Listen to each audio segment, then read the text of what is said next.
Hi everyone, welcome to Module 4 in 606. I hope you guys had a great week. I'm going to apologize right off the bat. I have not had a chance to start grading assignments that just became due today on Sunday the 4th. It's been a very busy week at my house. I've had all my kids home and my son got married yesterday and all went well. We couldn't honestly have ordered up a more perfect day. It was lovely, not a cloud in the sky, and went off without a hitch. So feeling very blessed about how well that went, but I apologize for not having a chance to look at assignments. I'm going to spend all day tomorrow doing that. So I may, as I go through, pop something into a forum or an announcement just to, if I have some feedback I think that overall the whole class could benefit from. So again, I apologize for that. But I wanted to give you an introduction to the week ahead of us. So I thought we could look at that together. Week 4. So we're going to, this week, our big assignment is doing a health history paper. We've kind of given you some little tips that was coming and encouraged you to try and find somebody that would be a good patient to work with. So hopefully you are aware and maybe have someone in mind already. There's some things that you can do to begin the week. One is watching the HEENT video, reading Jarvis chapters 14, 15, 16, and 17. That will help you out a lot. And watching the student resources video for the same chapters. That will give you a good start for entering into this assignment. There are no forums or anything to do this week, so that's one less thing for you to do. So we want you to really spend your time focusing on getting this health history paper done and as best as you can. So I'm going to click into that and we can kind of look at that together. Let's see here, I'll just make that a little bigger. So again, you're going to want to identify an adult non-family member, preferably female, who meets the following criteria. They have at least one acute problem, so upper respiratory tract infection, ear pain, shortness of breath, etc., and has at least one chronic health problem that can be described in the medical history. That could be PCOS, that could be diabetes, that could be, oh gosh, I don't know, what else? A million other things. Heart disease, depression, something like that. The patient cannot be adopted because we need you to complete a genogram, and that wouldn't be possible if we have an adopted patient to work with. To complete the assignment, you are required to obtain a health history, not a physical exam. So that should put your participant at ease. So make sure that the patient or the participant is willing to participate in their health history before you proceed. Complete the health history with your client by investigating details in the categories listed in the evaluation criteria and describing them in an organized and concise report.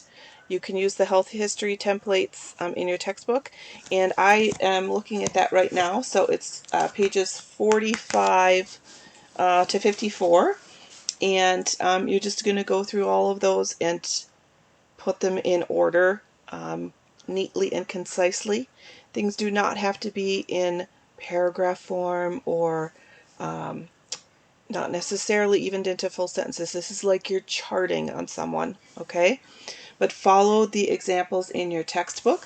One thing that I wanted to point out is the review of system section. That one often stumbles people a little bit, so I thought maybe we could look at that together. So for example, like let's say on page 51 they talk about, they go through each system, obviously. So let's say head, any unusually frequent or severe headaches, any head injuries, dizziness, vertigo. So what you're doing here is patient's review of systems. So don't put in there, oh, patient's mother has migraines. Nope. This is your patient only. So you could say, oh, patient has a history of migraines occurring 1 to 2 times per month. no history of head trauma in the past, things like that. You aren't going to put any objective information in here. You aren't going to say anything like, patient has fingernail fungus noted on exam. Nothing. This is all subjective. This is what the patient is telling you that she has issues with. So I just wanted to clear that up, because I know in past years that has been, review of systems been a little bit of a struggle. It's kind of a different way to think as an advanced practice nurse. So I wanted to kind of help set the stage for that. If you have any questions going forward, or think, is this right or is this wrong, please just reach out to us and we'll be happy to kind of walk you through that and answer those questions. Because this is the first time of kind of thinking in this new role and seeing patients in a different way. Kind of like the SOAP note was. Sometimes, even as nurses, we think, well, why do we have to put it in SOAP note format, that kind of thing. But if you step back and look at it, it's a way to organize our thinking so that our thinking is, what is she telling me? What am I seeing? What do I think is going on, and how are we going to deal with it? So it kind of just organizes our thoughts. And this is kind of the same thing. Also, you don't need to repeat yourself 100 times. So if something is necessarily in their medical history, you don't have to put previous delivery via C-section in her medical history, and then put C-section in her surgical history, and then put it in her review of systems. I mean, like, we got it. I know it's there. Think about charting. It would be, it's a good way to think about this paper as you go forward. Let's see. You want to format it so it's individualized to this client. We don't want your paper to be an exact copy of what's out of the book. We want you to actually be incorporating what your patient is telling you. And also consider any integrative, complementary, or alternative therapies that your patient might be using. You can include those there even if they're not listed in Jarvis. Like, my patient, for her migraines, gets a monthly massage, which helps to manage her pain. Something like that would be something appropriate to include in your paper. Remember that confidentiality must be maintained. You don't have to say confidentiality must be maintained. You could just say Jane Doe is a 45-year-old female, da da da da da. Something like that. And with a birthday of 1/1/1911 or something like that. Just making up a completely obvious date and name that is not breaking confidentiality. Medications, of course, must be recorded. Administer assessments and interpretations in the body of the paper. Also include interpretation and recommendations, including nutritional assessment data, a genogram. There's an example of that on page 53. So you can look at that. You can actually use the drawing tools in your computer to make one of your own. Kind of interesting.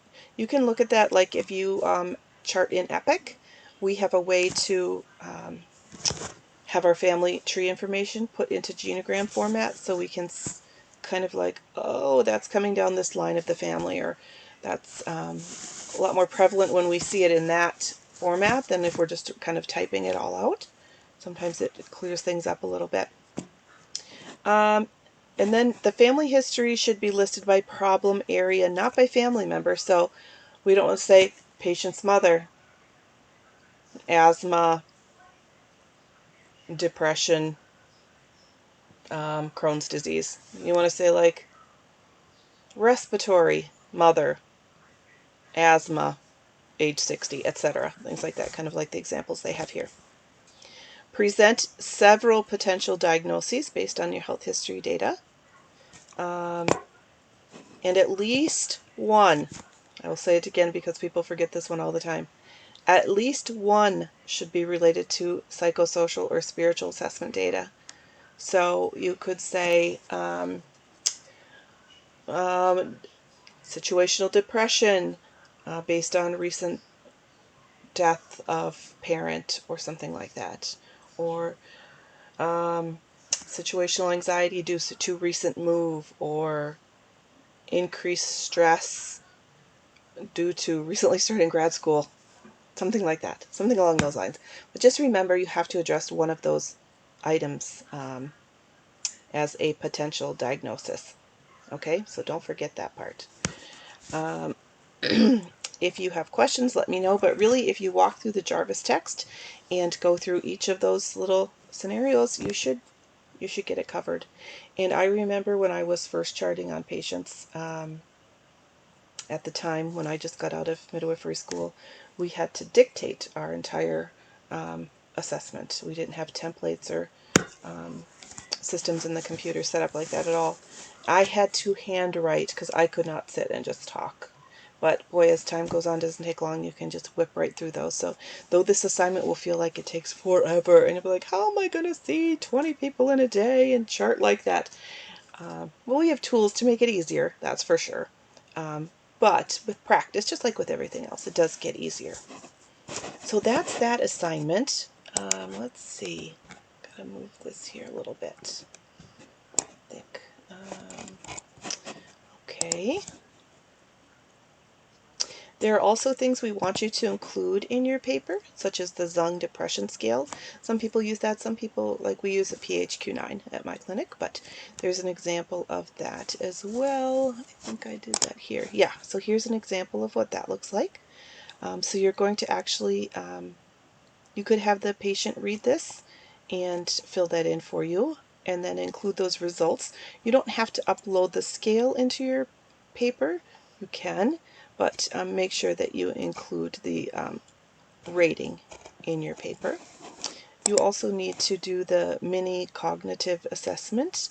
So read through this and then administer this to your patient and include the score that they receive. Let's see, what was the other one? Oh, the mini mental exam as well. Let's see, I think that's right here. Yeah, that's right here as well. So you can go through that, just ask these questions, and as they're answering, score it. Make sure you read through this, 1-2 times before you actually administer it, so you're familiar and not stumbling over yourself when you're asking the questions. So that is that. Remember, looking ahead, during Module 5, you'll complete the Skills Proficiency Assessment. So read through those requirements, thinking about who you're going to use as your patient in that. Kind of look at, see what the requirements are. And if you have any questions about that specifically, please let us know. I don't have a specific devotion for you guys this week, but I do have a goal for you to each have this week, and that is I would like each of you to try for the next 7 days to take 10 minutes of self-care.